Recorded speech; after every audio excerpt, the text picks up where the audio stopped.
Hey guys, it's Matt, channel number 943. Today in this video, we're going to be taking a look at this Missouri, Kansas, Texas E8 AA set from Lionel.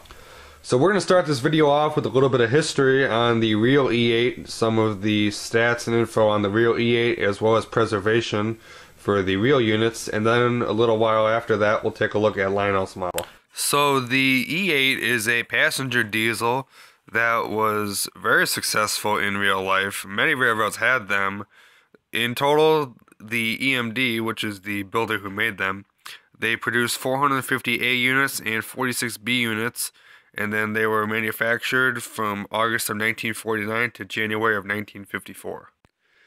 So as far as some of the technical information goes for these E8s, they had two EMD 567B type prime movers. These were roots blown supercharged prime movers. The generator that powered them was a EMD D15A. They had two of those, and then also they had four GM D27B traction motors. Their speed, depending on the gearing, was from anywhere from 85 to 117 miles an hour, and they had a power output rating of 2,250 horsepower. Many railroads had the E8s. We'll go ahead and run down the list here. Now, of course, as always, I will link this in the video description where I got this history from, so you guys can see what road numbers and what type of engines each railroad had. They had three EMD demonstrator models, but those were just demonstrators.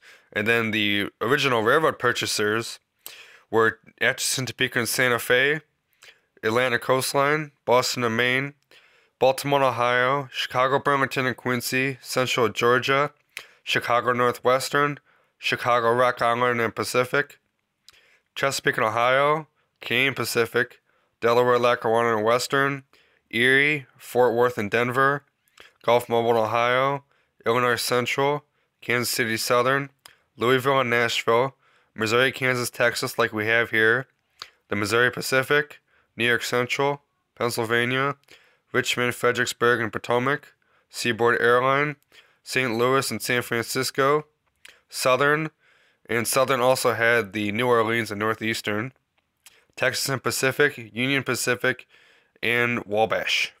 Many E8s are also preserved, and I also will link this in the description. It's the same article, but many of them are preserved. The New York Central 4085 is preserved at the New York Central Railroad Museum. That was hauling the 20th Century Limited at the time.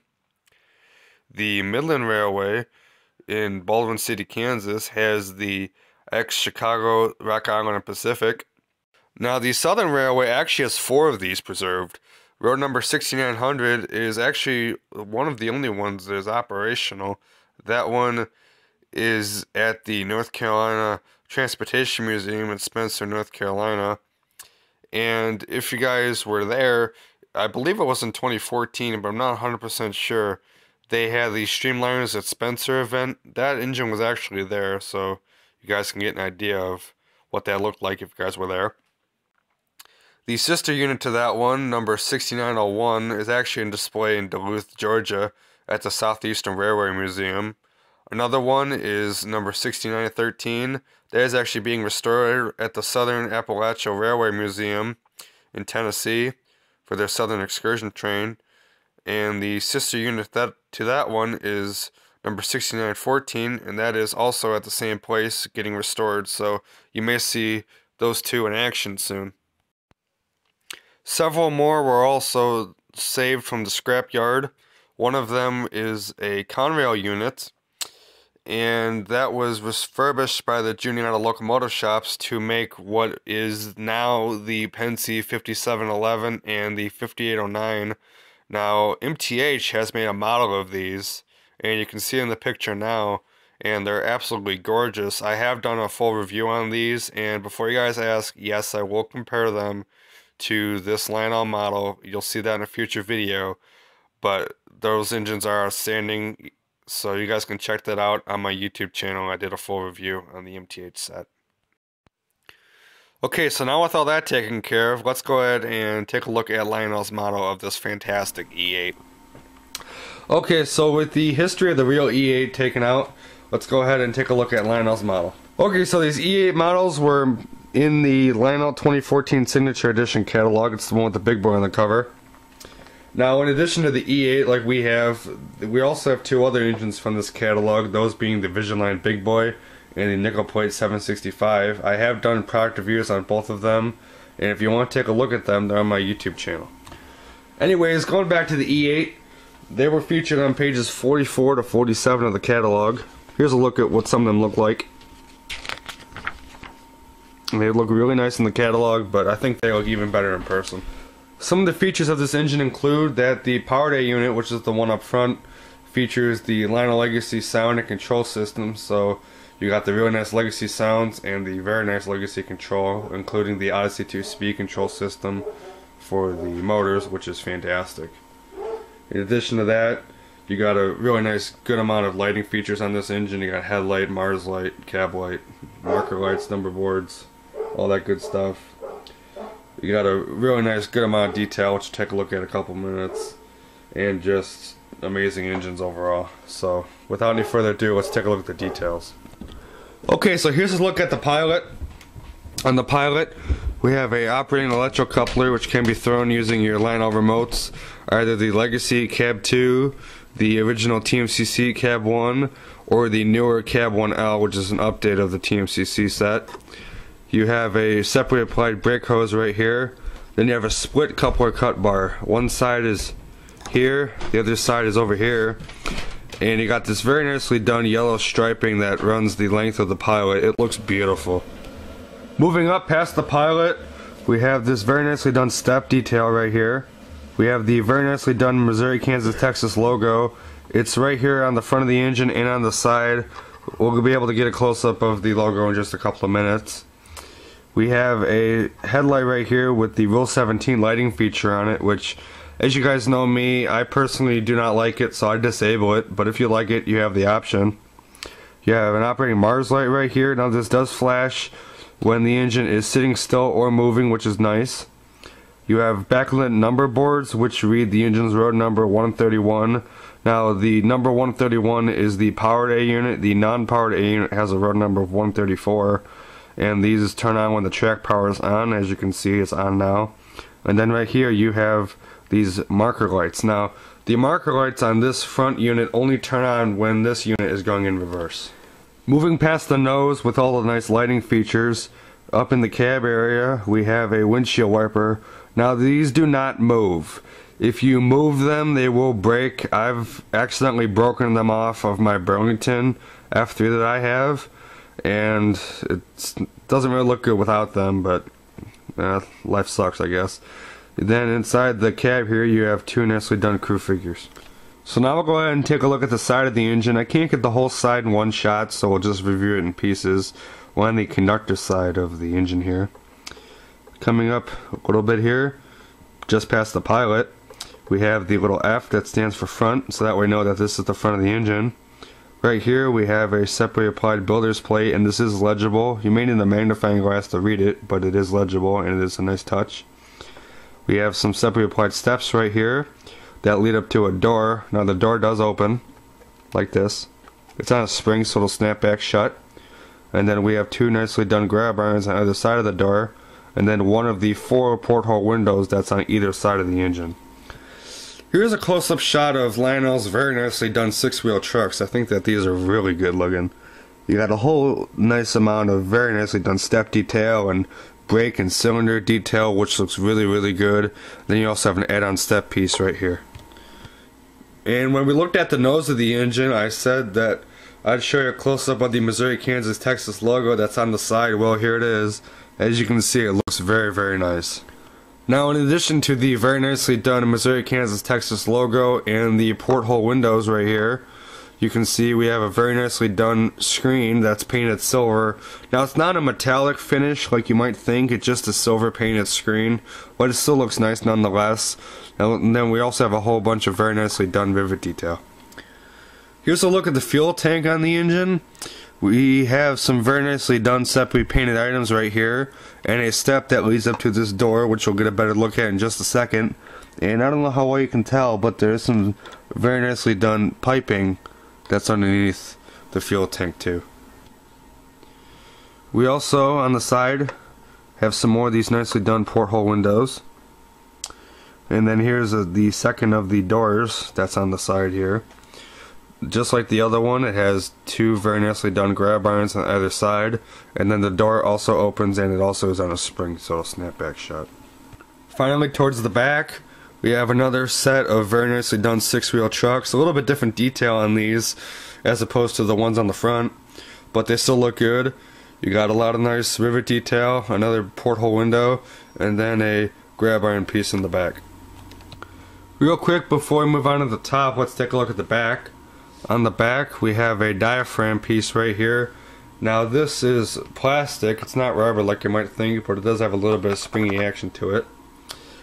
In here, which you may not be able to see very well from the camera angle, we have a door. Now the door does not open like on the F3 models, but it still looks good nonetheless. And then down here we have a dummy O-gauge coupler. Now you cannot throw this off the remote. The only purpose that this coupler serves is to connect the two A units together. So there's no reason why you'd have to throw it anyway. So now let's take a look at the top. Up on top we have two air horns. These are single chime air horns. One is in one direction towards the front. The other one is towards the back, and they look great. Right here we have one of the two dynamic brake fan housings, which look very good. The first one is obviously right here. The second one is towards the back, which we'll take a look at in just a minute. Right here is one of the very nicely done separately applied lift rings. There's one here, and there's one towards the back. I don't know where I can tell from this angle, but it's there. And then we have three of these fan blades here. These do spin. You blow on them and then they will spin. Then right here is one of the two operating smokestacks, and this does lead down to an operating smoke unit. Moving back some more, we have another smokestack, and this does lead down to the same operating smoke unit that's connected to the front one. So when you add fluid to either this stack or the front stack, they will both lead down and both smoke. Right here we have two more fans, the second dynamic brake housing, some more separately applied lift rings, and this very nice piece of pipe work, which looks very good. And then back here on this panel does pop off, and inside you have your legacy controls. When you take the cover off the panel, you're presented with three control switches: the run program, the Odyssey, and the smoke switch. And then you have your volume control, and then inside here is the spot to put your 9-volt battery in if you want to put one in. And then the panel is held on by a magnet and two clips, and it just pops back on just like that. So that takes care of the powered A unit. And what we'll do quickly before we take a look at the non-powered A unit is I just want to go ahead and show you guys the spacing between the two units. You can see it's a pretty good gap, but it's not that bad. And now here's a look at the non-powered A unit. I'm not going to fully review this because it's the same thing as the powered A unit. The only difference on the outside is that the road number is different. This road number here is 134. The one on the powered A unit is 131. However, inside it's very different.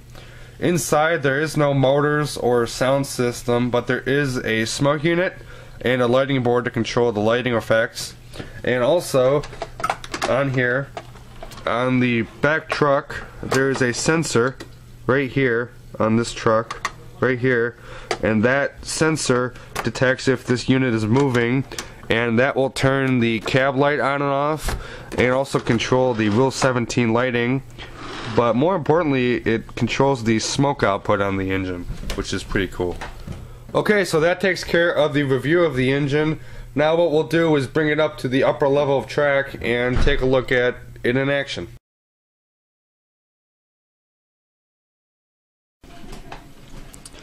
Okay, so now that we've taken a look at the details on this wonderful locomotive set, let's go ahead and power it up and run it. Real quick before I power up this engine and get it going, I just want to give you my favorite feature on this set here. My favorite feature is the paint job. I think that the paint job is very nicely done, and it's one of my favorites. Okay, so now using my Lionel Legacy command control remote, we're going to go ahead and turn this engine on. I'm going to use the extended startup sequence that's activated by pressing and holding the start key on the Legacy remote. This is the dispatcher. Do you copy? Yes, sir. Loud and clear. Over. Okay, start her up. Stand by for track orders. Roger that. Holding for your signal. Out.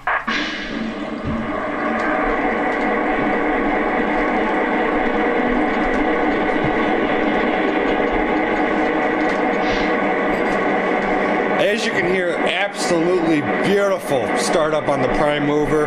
The RPM levels and the entire prime mover is fantastic. We'll take a look at that in just a couple of minutes, but very nice sounds on this set. Here's the horn.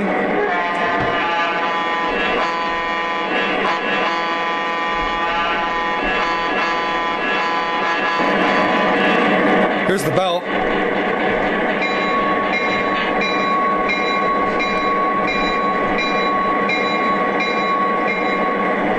That, of course, was the continuous ringing bell. You can do a single hit bell if you want to.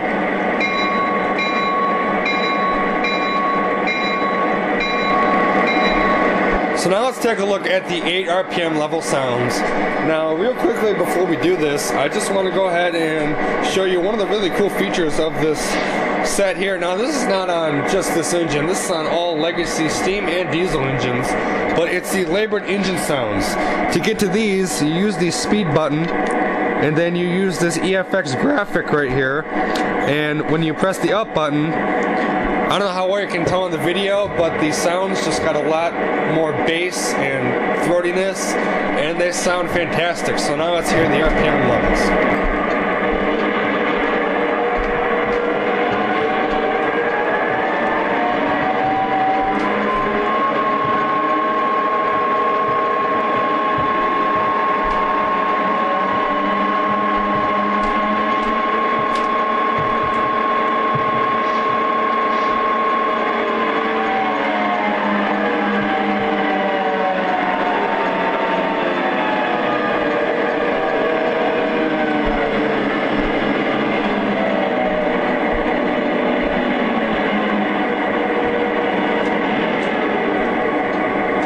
So there's the RPM sounds, and as you guys can hear, fantastic prime mover. But what's even better, I think, is the sounds. Now, by the sounds, I mean that if you listen closely, you could tell that the front A unit, the sounds almost sound like it's coming from both engines. But actually, it's only coming from the front unit. But what they did was they overdubbed the tracks, so once you hit the button to raise the RPMs like this, or this, you can hear how it sounds in unison, and basically it just kind of enhances the sounds. It basically does it twice, which is really cool, and when you go down it's even better.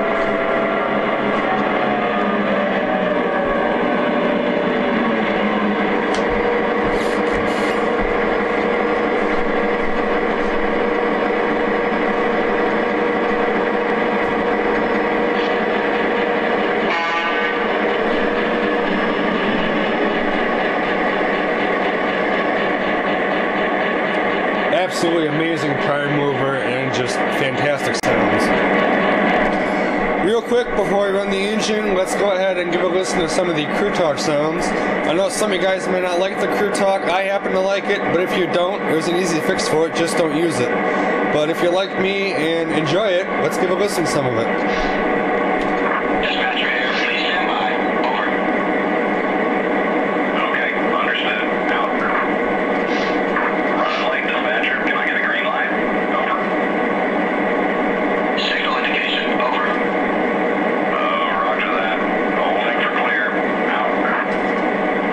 This is the dispatcher. Take the green. Over. That's great. Thank you, sir. Green boards. Out. Dispatcher, trains buckle together. Can I get a go? Over. Roger that. Take the green. Over. Roger that. Cleared up. Down. Out. So that's a look at some of the Crew Talk. Now let's go ahead and run the engines.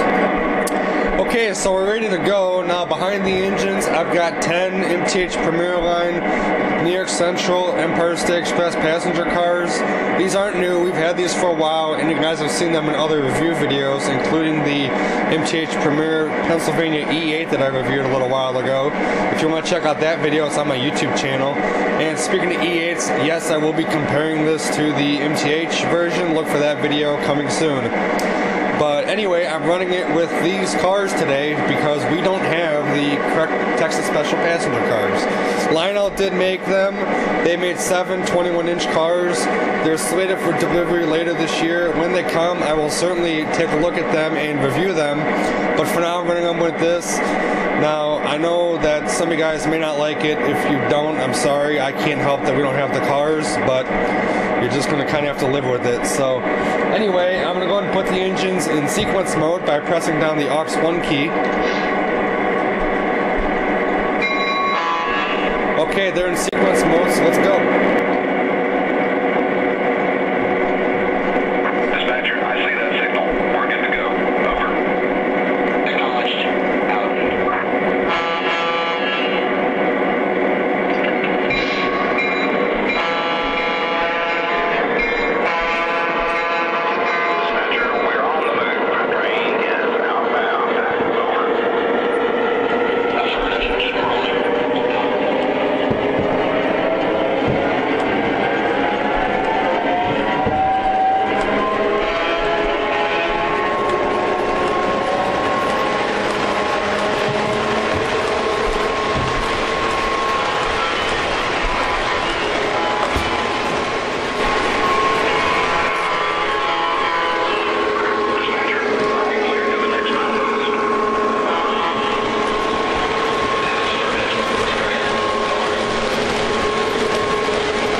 So anyway guys, that about wraps up for this review. This MKT E8 AA is absolutely phenomenal. The sounds are great and the paint job is equally as nice.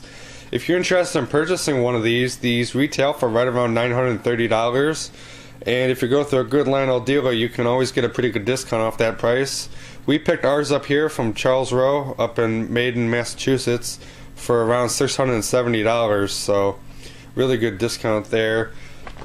For road names, these have the Santa Fe, the Penn Central, the Rock Island, the Chesapeake and Ohio, Erie, MKT, which we have here, the Seaboard, and the Wabash. Now, I believe most, if not all of these, come with matching passenger sets. However, don't quote me on that. But these sets are fantastic, so if you can pick one up, try to. They're great. They're from Lionel's built-to-order program, so you may have a little bit of a hard time finding them, but if you can find one and it's at a good price. My recommendation is to absolutely pick one up. These are great. So that's going to wrap it up for this video, guys. I'm Matt, Trend of Dynamic 43. You guys have a great one.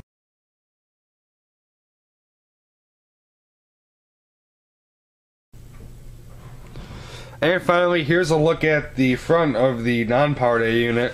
Now, I'm not going to review this because it's the same exact thing as the front A unit, minus one thing, is the road number. The road number on this unit is 134. The road number on the front powered A unit is number 131. And the only real difference between the two, besides the number, is the internals. And by that I mean that there's no sounds, there's no motors, but there is a smoke unit and there is a lighting board to control the lighting features, including the number boards, the marker lights, Mars light, headlight, and the cab light. Now, one of the things that's on here is a sensor on the underside of the front truck, and what that sensor does is it regulates the smoke output. You can see that there's a sensor underneath the truck right here. You can't really see on the video, but it's there. It's actually right here. And I left a little piece of foam in there. That piece of paper. That's what that is. No wonder why I ran like crap. That would probably figure left a stupid piece of paper in there. Wow.